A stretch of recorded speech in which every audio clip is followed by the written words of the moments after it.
more I'm seeing it, the more it makes sense, especially for a cluttered map like this. They've opened it up a little bit, but still, it just pushes them off that zone as much as possible so they can't contain the gyms. He's got a hyper charge there, but it's being pushed back now by Winona. He does get the connection onto him. He's not the target that he intended for. They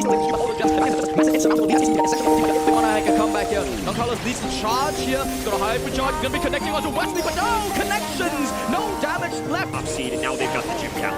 Don Carlos the super, though. That's the win condition they needed, but it's off the mark. It goes inside the center. Okay, minor connected there onto Brosy. He heals just almost enough to save him, but that was a bit of a Side pushed away by the money going up in the air. Will cling on to one more. BH now to seal the opposite and attached forward. A hypercharge, no connection. The contact perfect from the other side. A stun goes through from Otis as Juan Carlos slowly backs this up in 24 gyms. Have the advantage here. They're not going to be playing overly aggressive. That's why we see them back in the spot, but that's why KR gets rather aggressive right in the face of the enemy's side as KR follows up with another as well. But it's a little bit of healing, extra speed going down as well, but KR throws in the bloody boomerang. It's going to be a bad swing there.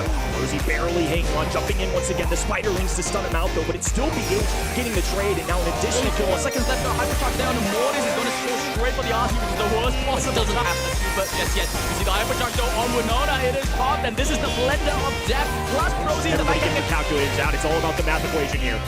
Quick math, Kenny. Come on, who wins this one? I mean, you got Juan Carlos on the defense here. He just needs to bring down at least one brawler to maybe half the damage here, but I don't think it's going to be enough. Bruce goes for one. He gets one down at the very least. Already got a hypercharge charged up. Rosie might go down here. No! Gets the goal in time just to bring him down, but is it going to be enough? They're soon to be looking for one single tap onto Ali, who's hugging the poisonous wall right there. She's going to be forced out. Now diving in, low HP for Juan Carlos as the spanning snakes going down. 3v1 situation.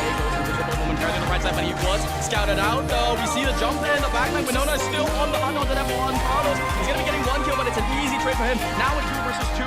Left with the interactions of the Spank. Leon is going to be coming out there. We see the kick down from RHC. Has a big amount of burst damage onto him, and Wesley's going to be going. Miscommunication there from the side of SKC. Should have been able to tap down Prozia. I've got Christian going on the hyper aggressive. He's got a hyper charge in the back trying to stay alive here, and it's going to allow RHC for a swift double kill. Karate kick to the throat off the side of Bounty Hunter. All of this spawning on the ground, robotic rats, bottles flying, and Damien just takes it up high and tries to crash down on the enemy side, but not enough. Look at RHC once again with a great gadget choice. Wesley left all alone, back in the mech he goes. RHC with these timings has been so good. They've only given up a few percentage points. This is alive and well for SKC. He doesn't even die. The health reduction, the shield there from the mech keeps him alive, and he goes inside his form once again, back into the small form, but make no mistake, she's small, but she's really, really tanky, and there we go, being able to just get a little bit more percentage on the block. You see Christian already spinning. He thinks he's won. Has he actually done it? To even pull, in all honesty, there we've been entirely low shield. Looks like a hypercharge now. The final seconds hypercharge there from the grip as well. Oh, beautiful from Luffy. Cycles, but I don't think he's been able to get the gems. So second will come in for now and tries to press the delay here. Yeah, OG is the one that they have to watch out for, and now there's some additional air support going down. Trifani can't scoop these in now. 9 gyms and RBM. San Diego Gamer trying to bounce. Side allows, but Firecrow is the opener. Gets a kill on 1, gets a kill on 2. Does pop the hypercharge, might even get a kill on the 3rd. Doesn't quite. Kaiodog goes for Lippers, and slowly but surely on the side of OCX, they're making a great, fantastic push in the mid. Hypercharge are being popped. This game is coming down to the very wire.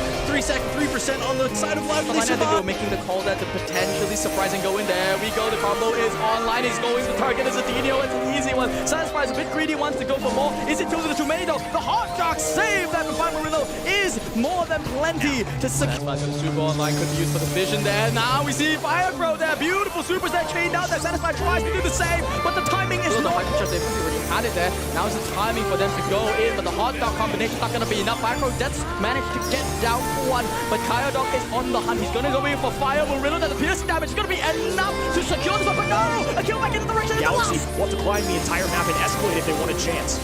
Oh, that should be the target here. We see the Damien, they're going inside the mid. I changed my mind. It's going to be Jubileo. And now cycling out with a second super. They don't have to be hyper-offensive. They can just remain good in the middle. Otep now sliding through super, going down. Doritos trading one of his own. Otep staying alive as Icecrow fending for it. Is slow. That's the one downfall of 8-Bit. And Icecrow can slow him down even more. Dirk with a rotation to the right-hand side allows for Damien to play full on defense. Otep slightly. They have to get back in the mid. Doritos almost cutting himself off. Has a super available going right at the middle. 11 gyms. Jubileo barely holding on now, and now he has an escape route perfectly isolated for him. Galway in the middle, Dirk nowhere to be found. And makes Dirk match up a little bit better. There we go. Dirk finally gets a full clip there onto the Hyper, but trades out there. Motep rains fire down onto it. In the end game though, Dirk might just have the the advantage is going to come down to the wire. The complete open map, and RNG having that hypercharge on the line is a terrifying prospect to deal with. We see Adinio though going in there onto Juan Carlos, but he just blows him up. That's Turn not that the fight, but Loud have to make a move here.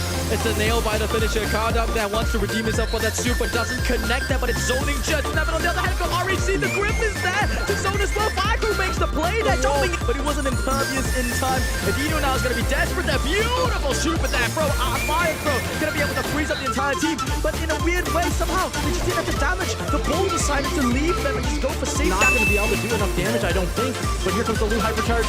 Bull coming in. They're going for 5 seconds left. They're going to get a crack in more. I don't know if it's going to happen. Oh my god, they got the percentage lead. Their name.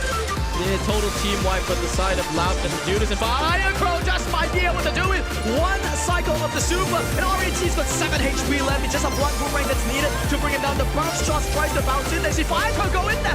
They've only got 10 seconds left on the clock, but that is just enough time for Fire to come back. Can he make the clock strike midnight twice? It is one super going through. Can't seem to cycle for a second. The pull comes in. Firecrow wants to try and fight. He is the most, coveted target here. We see the big jump there out there from Firecrow there. Immediately going to be brought down, but meanwhile the assassin on RNG jumped in as well. It's Juan Carlos that runs in at the last second. See with the Grim and Frostbitten, and with a second super there from Juan Carlos, that's going to be sufficient. Now with the wall break, he wants the time integrated with the ball. It's beautiful. And maybe try to, save it afterwards. But either way, here comes the Hypercharge out from Charlie trying to make a move. They know they got to get a move, but Gloomy Hypercharge basically says, no, you can't score, but Cardog gets the open pass. They're actually a bit regretting that decision now with realizing that they've got so much pressure. This could be the moment.